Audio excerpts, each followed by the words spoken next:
Good afternoon, everyone, and thanks for joining us. Welcome to the sixth OneHub Insider Communication session. I'm Jonathan Lamb. I look after the OneHub business within the Standard Bank Group, and really, you know, the purpose of these sessions is to inform, to inspire you, and really to give you some insight into where we're going and what we're doing in our business and how we're thinking about things. We really try and bring in thought leaders, and we definitely have managed to accomplish that today. You know, our drive has been to complement our traditional financial products with a suite of non-traditional products. And as we've gone down this path, you know, the journey we've been on for the last 2 years, obviously, and not too surprisingly, data has reared its head as a great opportunity, a bit of a bewildering opportunity, if you want. And so the last 2 series have followed the data theme. We've had a look at our Smart Nudge solution and what we're thinking about there. We've discussed the ethics of AI, and today we're continuing with that theme. So we're going to continue with the conversation around what the possibility looks like, where the opportunity sits. And in fact, today we're going to try and predict the future and see how CEOs are using data to stay ahead. So without any more intro, I'm going to hand over to Colin, who will introduce our guest and take us forward. Cole, over to you. Thank you very much, Jono, and a very warm welcome to everyone. Thanks for joining us. It's great to see a load of names that have been on calls before and people that are in the network who've been following these recent calls. So thank you very much for joining. As always, I think it must be getting boring if you've been on these calls before. I really do encourage you to go and put your own questions out there. If you really want me to pick it up, stick it in the Q&A, but by all means, put the comments down as well. Last session, when we were looking at the ethics of AI and then talking about data science in institutions, where some awesome flows of comments going. Actually, there was a whole separate conversation that was working, which I thought was fantastic. This one, however, we're moving up a gear. We're starting to look in the futuristic perspective, an area which I love talking about. And I'm going to frame it around how the top CEOs are using data to stay ahead. And it's with that it's really, really exciting that we've managed to convince Bill Schmarzo to join us. He's sitting actually in the center of where data and analytics is happening in big corporates, in startups, in the fintechs, in everything that's exploding in San Fran and California. So I'm looking forward to this one as much as you guys. Bill, a very warm welcome. Thanks, Colin. Glad to be here. Looking forward to the conversation. Now, after that intro, I think it's better if you intro yourself, because I've looked through your CV, and if I go and repeat that, we're going to be here for about 45 minutes. What are the key points there? I think the key point for me is that first and foremost, I'm a teacher, in the sense that I'm always seeking to learn. And as a teacher, I find that the burden on me is to sometimes take very complex topics and explain it in a way so that it's understandable and actionable. And I do teach at several universities. I've written several books most of them are really pragmatic sort of, you know, how-to books. And I also work at Dell Technologies. So I'm fairly busy person. All right, so let's kick off then. And from your, I mean, we're going to just build off your experiences actually. And for everyone on the call, I've looked through, I think, 2 of the books now. They're absolutely fantastic. But I want to kick off with this idea about the power that data can bring into organizations. I've got a theory, I suppose, or a thought from my own experiences. Maybe I've just dealt with the wrong organizations, that most organizations are pretty backwards when it comes to data. But there are huge opportunities in most organizations, that even the ones that, you know, sitting there with all their legacies and their hierarchies, technical debt and everything else. What power do you think data can actually bring to organizations? Well, I think you're spot on, Colin, and most organizations haven't figured out how to get their value from data. And I think that part of that challenge comes from the fact that we tend to think about data as a technology byproduct and not a economic asset. And so I think the challenge organizations have, of all sizes, by the way, is first understanding how the organization creates value, and then going through a process to figure out what data and analytics do I need to sort of uncover those sources of value. So and many organizations, I think, just they want to dive into the shiny new object. I think that's a challenge of our industry. We're seeing this now with generative AI, right? The fact that we can do all this really cool stuff is we just get so consumed by the shiny object that sometimes we lose the practical nature of saying, okay, what is it as an organization we are trying to accomplish? What are our key initiatives? How do we measure success? Who are our stakeholders? And what are their desired outcomes? And what are the KPIs and metrics against which they can measure success? Starting there, then I can start figuring out, well, how does Gen AI, how does deep learning, how does, blockchain, how do all these technologies help us to achieve that?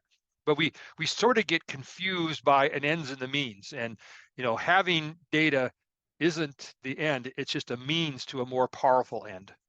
I think you've mentioned before that you see data as, historically at least, being usually assessed as being some bookkeeping entry, which doesn't even sit on your balance sheet in a positive way. It doesn't go on the balance sheet at all. It's just expense the whole time.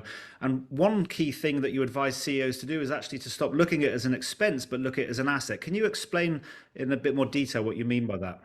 Yeah, good question. So little backwards, we're going to go back to Wealth of Nations, Adam Smith, 1776, where he talks about the difference between an accounting asset valuation method and economics as an asset valuation method. In accounting, the value of an asset is determined by what someone's willing to pay for that asset.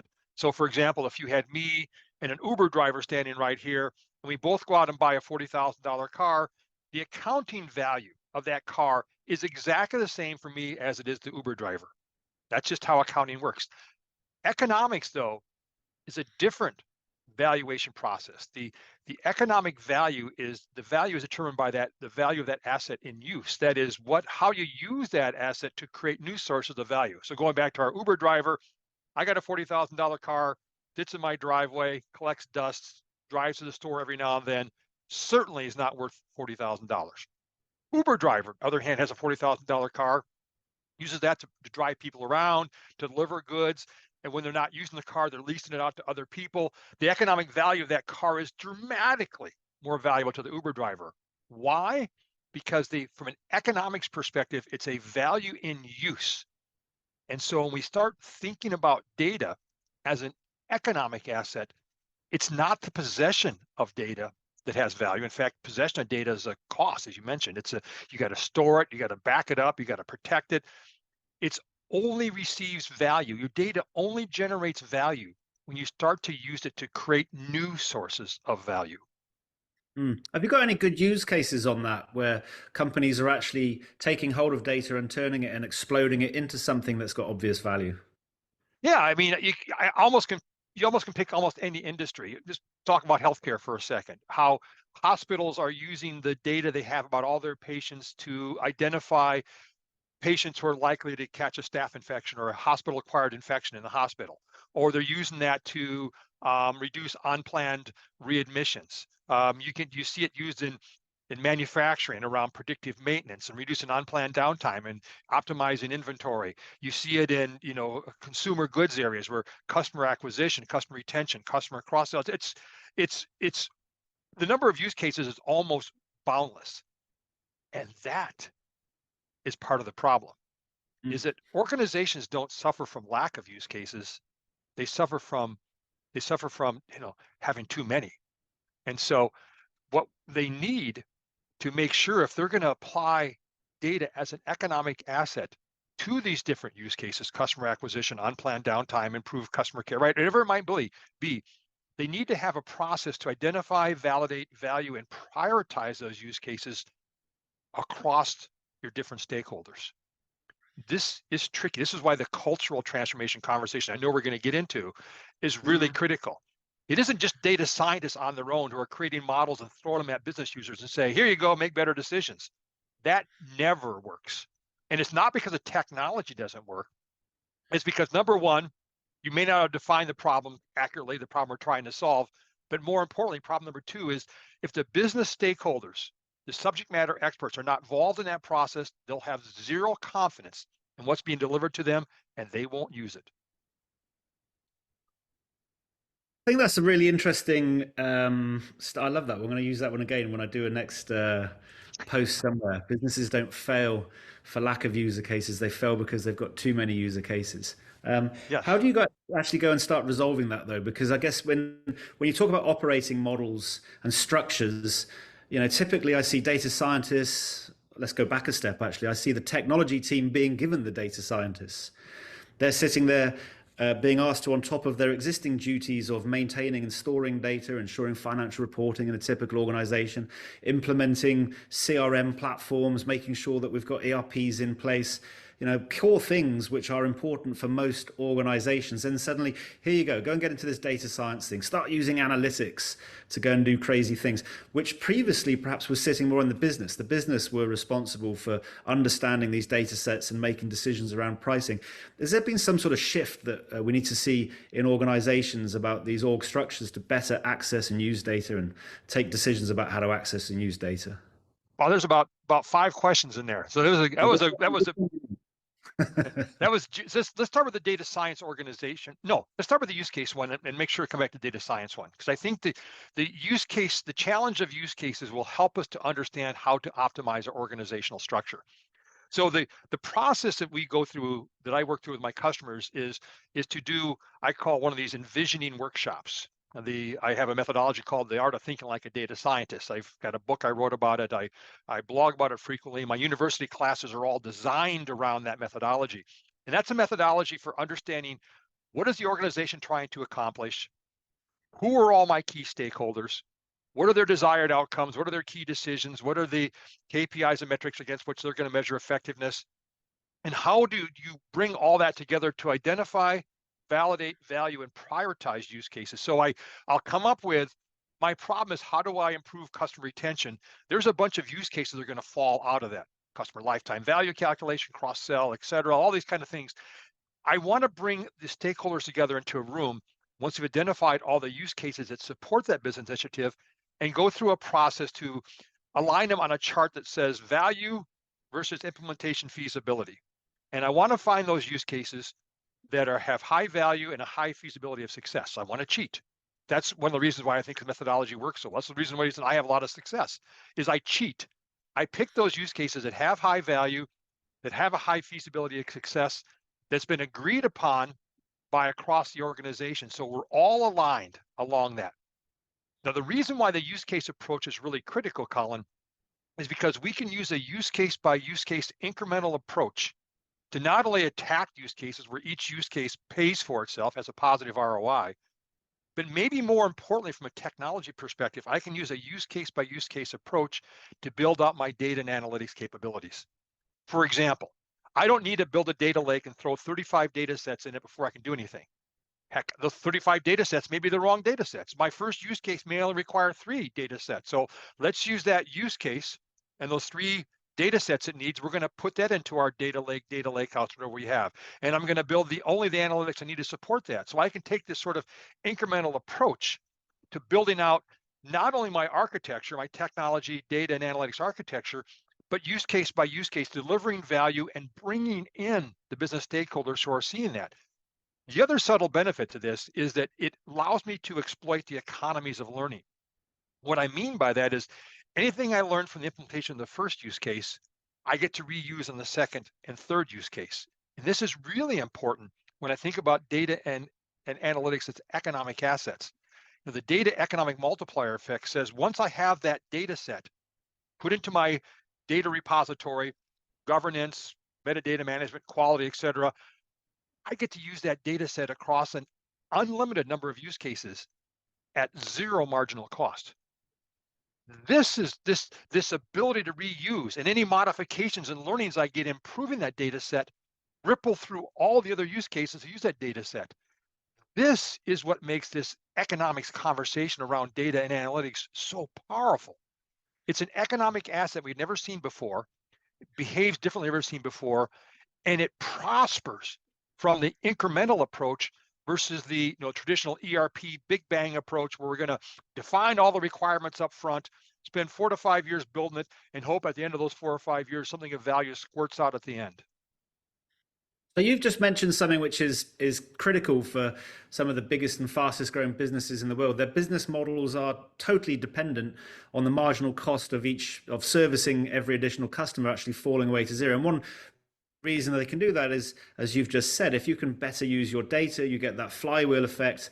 The marginal cost for every user case after you've got that initial setup in place is basically zero, maybe some storage and calc costs.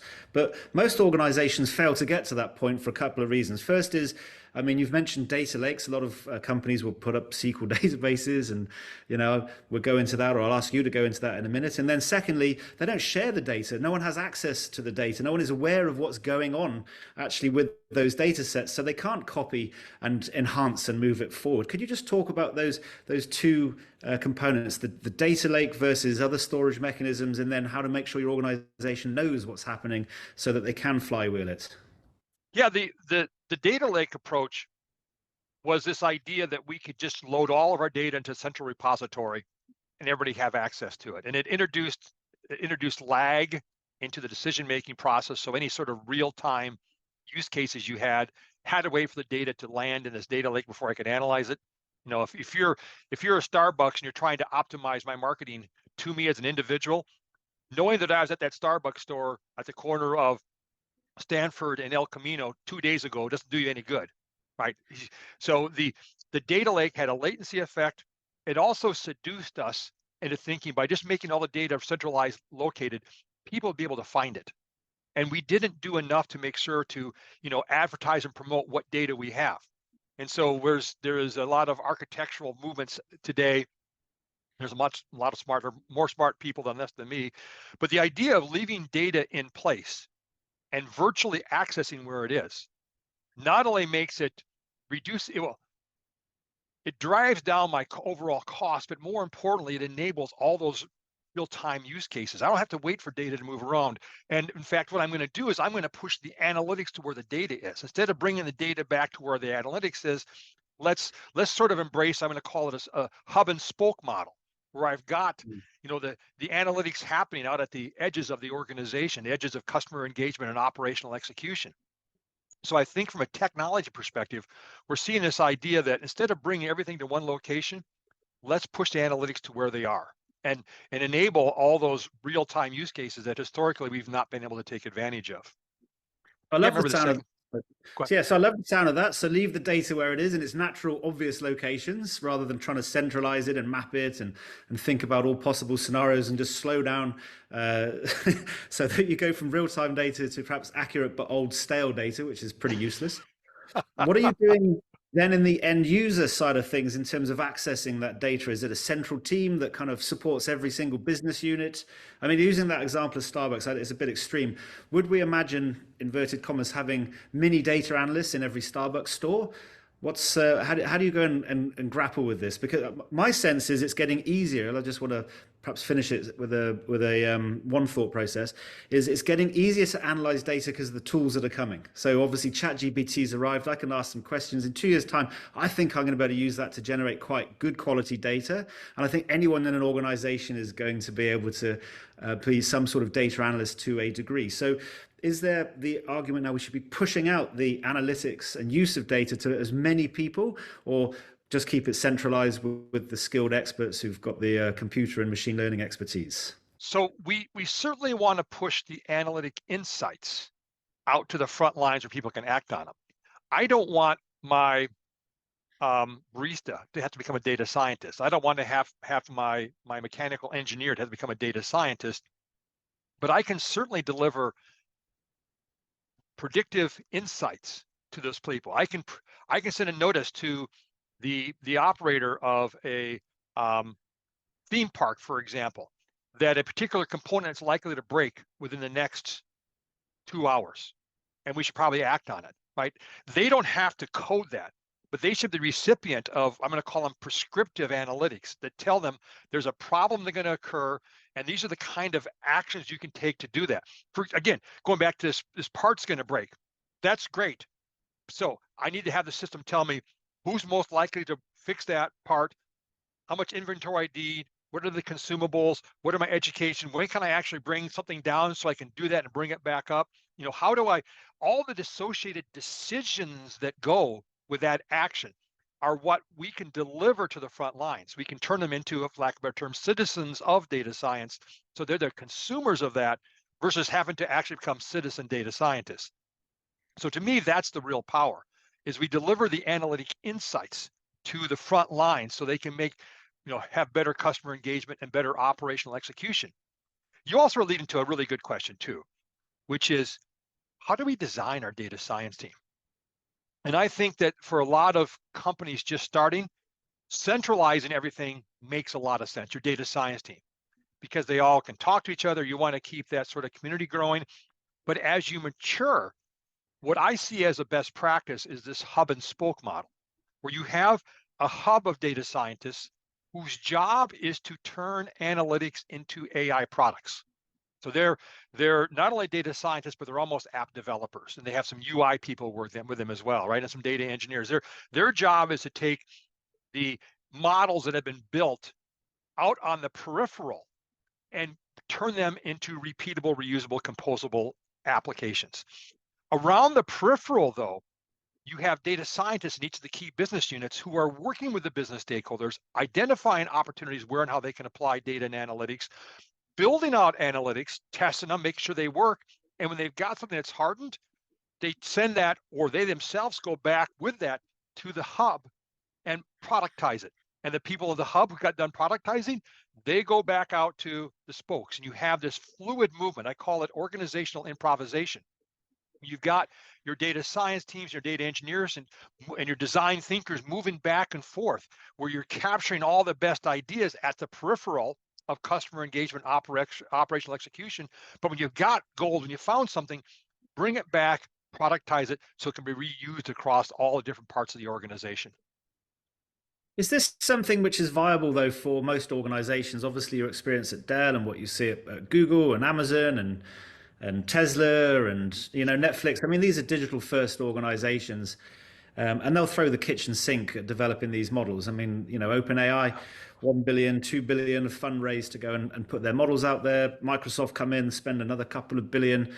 I mean, it's a billionaire's playground. So you can actually pay for these technologies. You can pay for the people who've got the skills to do it, and you can actually generate something because you're effectively in a tech-led organization. But what about other organizations? I'm in manufacturing, I'm running groceries, I'm running some sort of services piece. It feels like these things are out of reach to a certain extent. I would argue that some of those organizations, especially the smaller ones, have an unfair advantage, because the challenge isn't the technology, it's the cultural alignment. So a company of any size can put in place a hub and spoke. Maybe you have a hub and one spoke. And as you grow the organization, you're putting data scientists in each of the business units as you grow the organization. But the idea that only the big can play here is I think a lot of these organizations, the big ones, the Googles and Netflix, the Spotifys, the ones you rattled off, they have a cultural mentality around data as an economic asset. They know data is their business. They may produce products. Tesla produces products. Apple has products, but those products are infused with intelligence. The challenge a lot of other organizations have who don't start, as you said, digitally first, are how do I think about leveraging data and analytics to take the products and services I provide and make them more intelligent? How do I